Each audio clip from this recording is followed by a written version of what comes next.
Friends, आज हम आपको सुनाएंगे किस्सा तोता मैना का।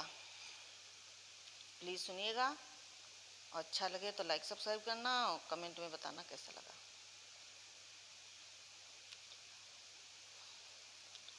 कुछ दिनों की यात्रा के बाद वो दोनों कर्नाटक पहुँचे। वहाँ पहुँचकर राजकुमार ने कहा, मित्र यहाँ ठहरोगे? कहाँ?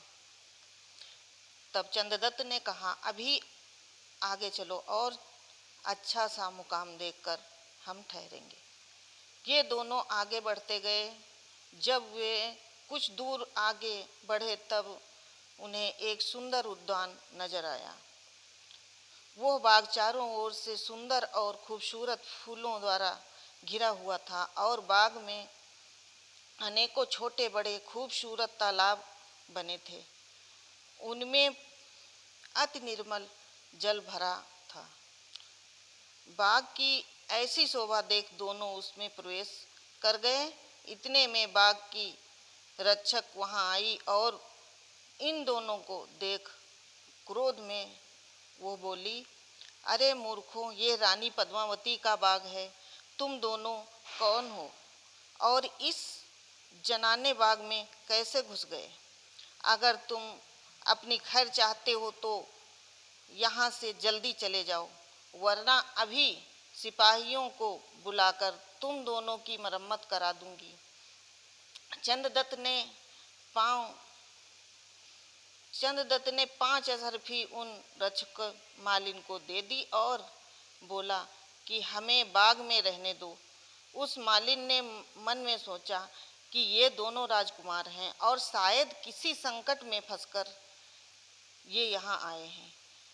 इससे इन्हें मैं अपने घर ले चलूं। यह बात विचार कर वो उन दोनों को अपने घर में ले गई। उन दोनों को उसने एक अच्छा सा कमरा दिया। इधर राजकुमार पद्मावती के विरह में रात दिन व्याकुल था और उधर जब से राजकुमारी की आंखें राजकुमार से लड़ी थी, वो भी उसकी मोहब्बत में पागल बन गई थी।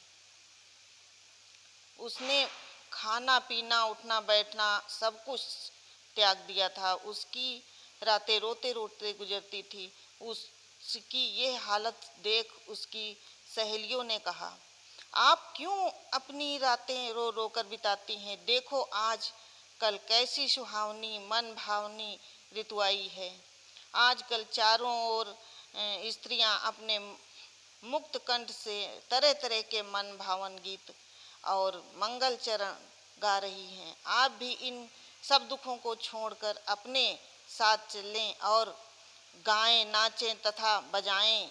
अपना सब कुछ छोड़ मन बहलाओ। एक सखी ने समझाकर यह कहा, आया बसंत चहुदिस की रसराज, आज राग को सोते बढ़ाओ। छोड़ वियोग चली सखी साथ ले, प्रीति करो हंस दुख गवाओ।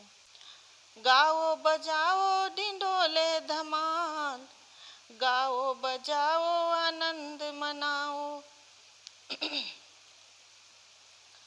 यह वचन अपनी सखी को का सुन राजकुमारी ने आह भरकर कहा, जो तन लागे वही जाने सखी, किसके मन पिया है बसी। उनके बिना अब कुछ ना सुहात, नैन जागे दिन और रात।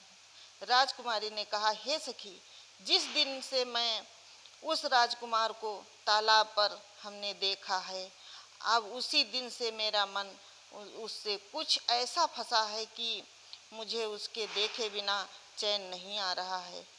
यह कहे वो ठंडी सांस लेकर पलंग पर गिर पड़ी और उसने यह शेर कहा,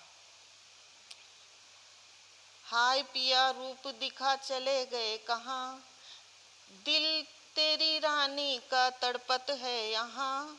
तेरे बिन इस दुनिया में जाऊं मैं कहाँ, जी करता है मर जाऊं देखा था तुझे जहाँ। इस विरह वचन को सुन सब सखी राजकुमारी को समझाने लगी। वो कहने लगी, आप बुद्धिमान होकर भी बिना जान पहचान वाले पर देसी पर आशिक हो गई हैं, परदेसी पर आशिक हो गई हैं। न जाने वो कौन सा और कहाँ से आया है और न जाने वो कहाँ चला गया होगा। आप अपने दिल को ठंडा कर इस बात के लिए सोचिए, इस तरह की भी कहीं प्रीति होती है। आप इस मुझे गम को छोड़िए, आप इस झूठे गम को छोड़िए। राजकुमारी ने यह सुनकर कहा, बिरह अग्नि तन में लगी हुई कलेजे पीर, भेंटन के तकदीर नहीं जा केवल राहत शरीर। यह सुन सखियों ने सोचा कि राजकुमारी इस तरह नहीं मानेगी। अच्छा हो अगर इसका हाल इसकी माँ से कह दिया जाए, क्योंकि इन्हें यह भी डर था कि अगर इसकी माँ स्वयं जान गई तो हम पर जरूर गुस्सा आएगी कि तुम सबों ने यह हाल पहले क्यों नहीं बताया। यह सोच विचार कर रानी की सहेलियों ने जाकर उसकी माँ से कहा, हे रानी साहिबा, 4-5 दिन से राजकुमारी की बुरी हालत है। न तो वो खाती है, न पीती है और न ही चैन से रह पा रही है। आठों पहर वो सिर्फ आंसू बहा रही है। कभी कभी वो अकेले में बातें भी करने लगती है। यह बात सुनकर पद्मावती की माँ अपनी बेटी के पास गईं और कहने लगीं, हे बेटी, आखिर तुम उदास क्यों हो? ऐसी कौन सी बात है, हमसे कहो। माता की बात सुन राजकुमारी ने कहा, मदन अग्नि दमकत हिये, हाथ धरो ना जात, बिना शीत दमकत अधिक, जारत निस दिन गात। ये वचन पद्मावती का सुन राजमाता ने कहा, बेटी तुझे आखिर हो क्या गया है जो तू बालकों की तरह बातें कर रही है? तू दिन पर दिन सूखती चली जा रही है, सारा रंग पीला पड़ गया है। माता का वचन सुन पद्मावती ने कहा, एक मुसाफिर आया था उस दिन नदी किनारे, नैन हमारे लड़ गए थे उसी दिन वहीं किनारे। आप क्या करूं ये माता, दिल में बैठा है वो हमारे, मैं तो अब बस जाऊंगी उसी के सहारे। वो फिर बोली, इसी नैन को मालूम है कैसे कटती है रैन, रातों में बिछावन पर रहती हूँ मैं बेचैन, मिलेगा जब वो मुसाफिर तभी आएगा चैन, वरना रात दिन ऐसे ही रहूंगी मैं बेचैन।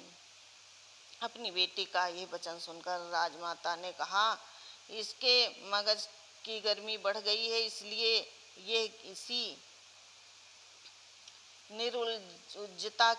उज्जतापूर्ण बातें कर रही है। तुम दरबान से जाकर कहो कि वो जल्दी से किसी वैद्य को बुलाकर लाए।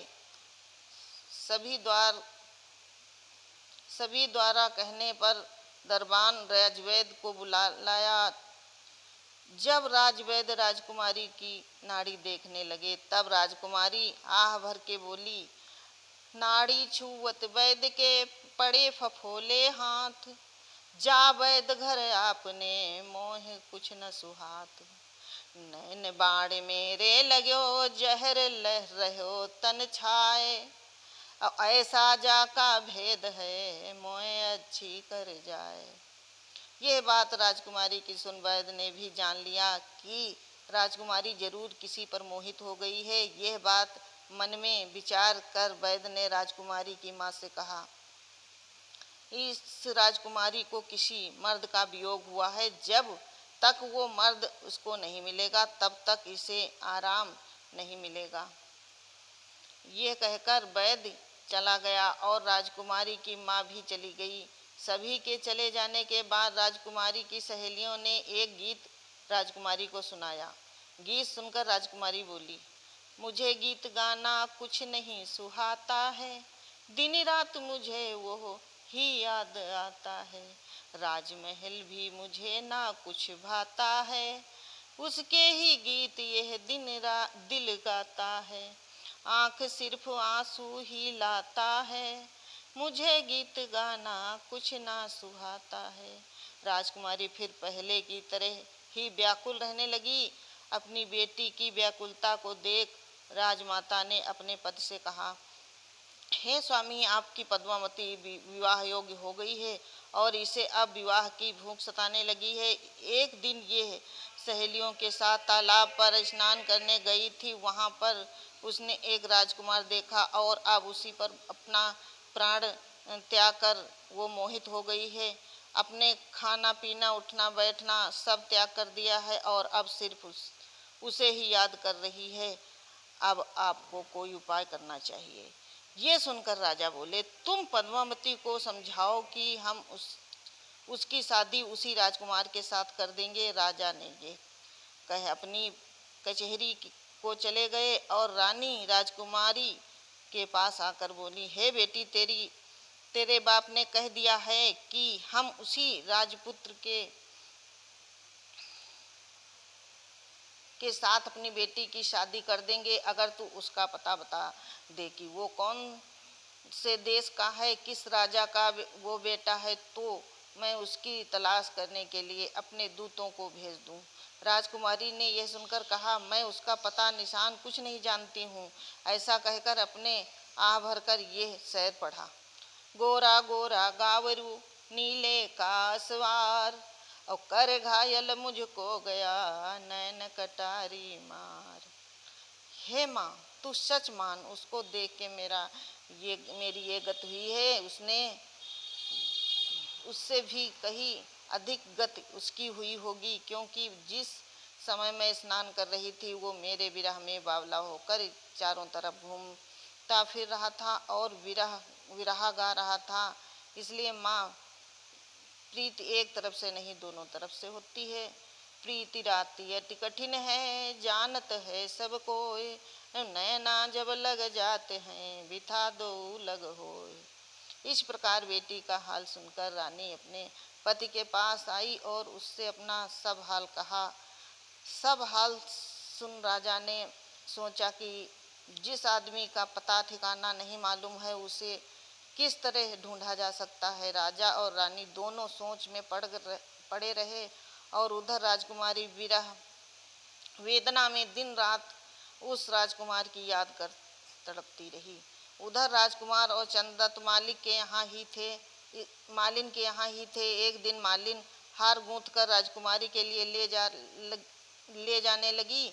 तभी चंद्रदत्त ने कहा, मालिन, यह सुंदर फूलों का हार किसके लिए ले जा रही हो? यह सुन मालिन ने कहा, हे राजपुत्र, यहाँ एक राजा की पुत्री पद्मावती किसी राजकुमार पर मोहित हुई और दिन रात उसकी ही याद में वो तड़प रही है। मैं ये हार उसी के लिए ले जाती हूँ। यह सुनकर चंद्रदत्त ने 5 सरफी उस मालिन के हाथों में थमा दी और बोला, हम तुम्हें एक कागज दे रहे हैं, इसे राजकुमारी के हाथों में देना। मालिन ने कहा, बहुत अच्छा। उस पत्र में राजकुमार ने अपना समूचा हाल भेजा कि वो कैसे मिला था और अभी कहाँ है। मालिन ने यह खत जाकर राजकुमारी पद्मावती को दे दिया। पद्मावती वो पत्र पढ़कर काफ़ी खुश हुई और बोली, पत्र पाकर आज मेरी छाती शीतल हुई, इतने दिनों तक मैं बेहोश रही, पिया तेरा पत्र पा मैं बहुत खुश हुई। उसने अपनी सहेलियों को गाने बजाने का आदेश दिया। पद्मावती ने आनंद भरे वचन को सुनकर वो सखियां खुश थीं। उसके पूछने पर पद्मावती ने कहा, हे सखियां, आज इस कागज को पढ़ मैं बहुत खुश हूँ, पर इसमें लिखा क्या है? एक ने पूछा। राजकुमारी बोली, जिस प्राण विरह की तलाश में मेरी ये गति थी वो आज बाग में आया हुआ है। राजकुमारी ने खुश होकर मालिन को इनाम दिया। तब मालिन ने कहा, राजकुमारी, उसने इस कागज का जवाब मांगा है। राजकुमारी ने कागज पर लिखकर जवाब भेजा, जा दिन सरवर पार पे लगे हमारे नैन, ता दिन के से 64 घड़ी पड़ी रहूं बेचैन, पाती लिख छाती मेरी शीतल कीनी आज, अपनी दासी जान के कृपा करो महाराज। वो कागज लिखकर उसने मालिन को दे दिया और राजकुमार को खूब सेवा करने का आदेश दिया। मालिन ने ये कागज बाग में आकर राजकुमार को दे दिया। राजकुमार अपनी प्यारी का खत पाकर काफी खुश हुआ। उधर राजकुमारी की सहेलियों ने राजकुमारी की माता से सब हाल कहा। रानी इस बात को सुनकर काफी खुश हुई और दीवान को भेजकर उसने राजकुमार को बुलाया। फिर बड़ी धूमधाम से राजकुमारी की शादी राजकुमार रणवीर सिंह से कर दी गई। अभी यहीं पर ये कथा समाप्त करते हैं और इसके आगे की कथा दूसरी वीडियो में डालेंगे।